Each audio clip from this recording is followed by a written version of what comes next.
What's good, everybody? Welcome back to the channel. Hope you're all having a great day, and welcome back to some more Mark II content.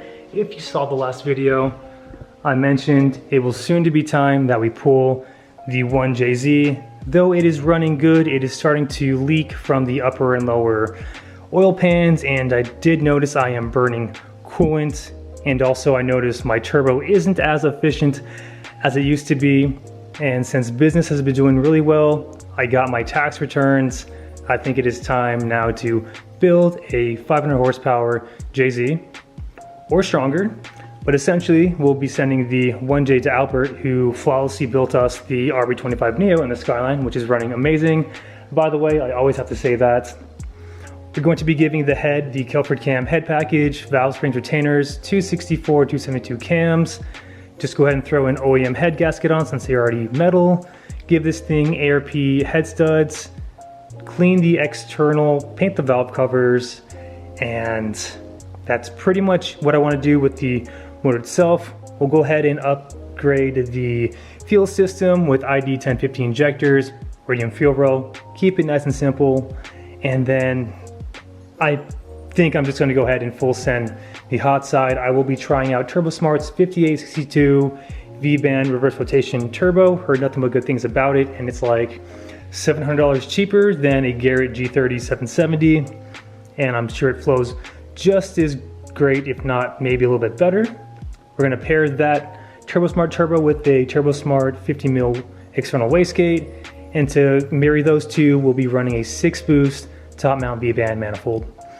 And while this stuff is all out, I might as well special order my warranty specials wiring harness, get that sent out so we can upgrade the coil packs to GTR coil packs. And again, just get this thing nice and tidied up. I can go on for hours on what we want to do. Relocate the battery so the bay looks cleaner, get it retuned by either Evan or UMS, and with all those power mods, this thing should make an easy 500 horsepower. And then during the summer, we'll go ahead and get this thing painted. Like I mentioned in my first video of this year, I want to learn how to paint, so I'll be doing all the prep work and paint work myself. Practice makes permanent, and I need to learn how to work on fiberglass as well. The other day, my driveway ramp snapped and just grenaded this guard. Kind of upset, but nothing I can't learn and fix. But besides all that, we finally have a package I've been waiting for the last week, all the way from Part Shop Max. And all the way from California, our IS300 and JZX100 solid steering bushings have came in. This high clearance sway bar is absolutely beautiful. And IS300 and X100s share cross-reference the same sway bar. In terms of the rear, they are not compatible. X100 is its own thing. But this bar is nice. You can see where the clearance is for more angle. And especially once getting coilovers on the X100 chassis, everybody recommends you getting beefier sway bars. But the gold is a very nice touch. Super stoked on these. I'm gonna go ahead and throw these in the freezer while we work on the sway bar. I got their adjustable end links,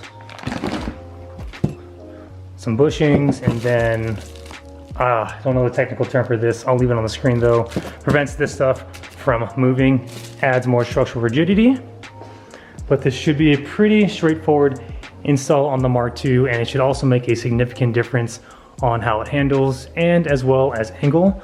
I'll go ahead and show you the angle that I currently have. I am currently running the full Serial 9 suspension catalog front and rear on the Mark II, and I already have a lot of angle, but I do notice that it is either contacting or almost contacting the OEM sway bar, but should be a pretty simple install. Again, just pop off the old sway bar, throw the new one in, and then with the bushings from the steering rack, pop the old ones off and throw the new ones in.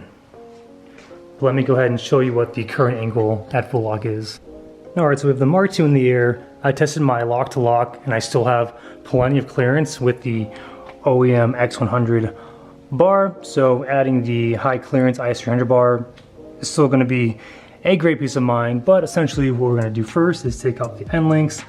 Bottom nut down here is going to be a 17 millimeter. And then we just got our bushings here, which I believe are going to be 12.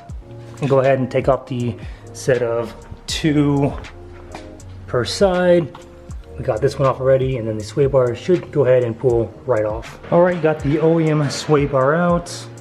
Just doing a side-by-side comparison. I mean, as you can tell here about the sides where the high clearance comes in. So I did use a micrometer to measure the diameter of the X100 and the IS300. The X100 is going to be 26 mil, 0.6, and then the IS300 is going to be 25.6 mil. So, I mean, a little bit smaller, but should add significant stabilization. And just got done installing the high clearance sway bar. Fit exactly how it should. Got all the bushings in there, the drilling, stoppers. Nothing obstructs from lock to lock, which is good. I did have to run to the parts store though to get a longer 7/16 bolt. Doesn't hit the inner tie rod, which is good. I will, on another day, go back to the hardware store and get longer heim joints. I'm confident that this sway bar is supposed to sit more horizontal to the front subframe, but again, from lock to lock, there's still a significant amount of clearance, but just how things look for me personally, just want to get that as horizontal evenly as possible. And these heim joints are like super cheap. I did though have to use a 7/16 drill bit to get a little bit of the powder coating out from the hole here for the nut and bolt. But other than that, a pretty straightforward installation. Can't wait to drive this and see how it feels. So next I'm gonna go ahead and knock out the rack bushings. We gotta take off this cross member, which I believe are a handful of 12 millimeter bolts. And then we got this bushing right up here, if you can see. And then we got 2 more bushings up above where the steering column is. All right, old bushing out to the right. These were just 2 14 millimeter bolts, and there is a bracket holding on the brake lines, which mine are leaking pretty bad. So I'll have to convert those to AN. But that bracket bolt that holds that line is going to be 10 mil. So once you take that 10 mil bracket off, you'll have better access to the upper portion of this 14 mil. Look comparison, this bushing is flimsy, it's torn, it's shot, and now we're gonna upgrade to a nice solid bushing. All right, and just got the bushings out from the steering column side. It looked intimidating at the rack. I thought I had to drop the rack completely to get these out, but honestly, just take out the 4 bushing bolts, let the rack hang like so, and once you have all 4 removed, you should have adequate clearance and movement of the rack to manipulate like a bolt on the washer, or in my case, a ball joint separator and this humongous ball joint C-clamp. Fit right in the hole. This had to kind of finagle it a little bit with this guy, but I mean, these bushings are shot too, so these came out super easy. So now all we gotta do is line the rack back up and press in the solid bushings, and install should be completed. All right, and just like that, got the steering rack bushings in. And again, like I mentioned in the last clip, if you're going to drop the rack doing 1, 2, 3, 4, remember to take off the wheels, so holding up the rack makes life significantly easier for you. And then once you reassemble everything, what I recommend you doing is putting this upper bolt in first, and then this bolt, and then doing these, get them a good like 3 turns each, and then bolt them down in like a star rectangular formation. That way your rack sits properly and nothing binds and your alignment doesn't go out of spec. But I mean, this was probably the hardest part of the install, but other than that, piece of cake. Now I'm like looking at everything. Everything's starting to leak, guys, so definitely pulling this motor soon. I mean, look at my starter if you can see it. Looks like it was like from the bottom of the ocean. But tomorrow morning, I'm gonna go ahead and get the Mark II warmed up, and we'll take this thing out for a little test drive and see how much of a difference it is with the solid bushings and the new high clearance sway bar. All right, new ramps have been made. Time to test drive the Mark II. All right, everybody, so my GoPro decided not to have more battery, but honestly, I mean, the steering is much more responsive.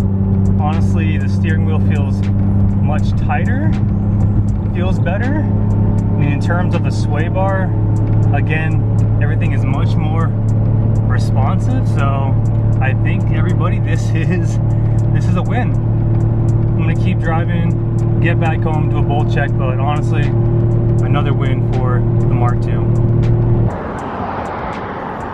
All right, Mark II riding and driving good. Again, suspension feels much more solid and responsive. Fuel pump is working as it should. Still can't drive it too hard until we get the wideband controller to work, but for the most part, everybody, super content with how this install came out. And we are back home safe and sound. Mark II is driving absolutely incredible.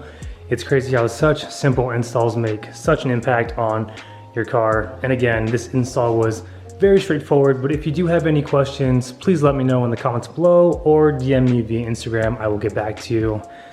And like I mentioned in the beginning of this video, come next month, March, we're pulling the 1J, we're gonna semi-build it, full send the hot side, clean up the cold side, get that wiring specialties harness ordered, and go to town on cleaning the engine bay. Gonna have another vehicle in the 500 plus horsepower club. I cannot wait. And then the exterior can wait, honestly. As long as we have a healthy motor, I really don't care on how the exterior looks. But nonetheless, guys, thank you so much for the continuous love and support.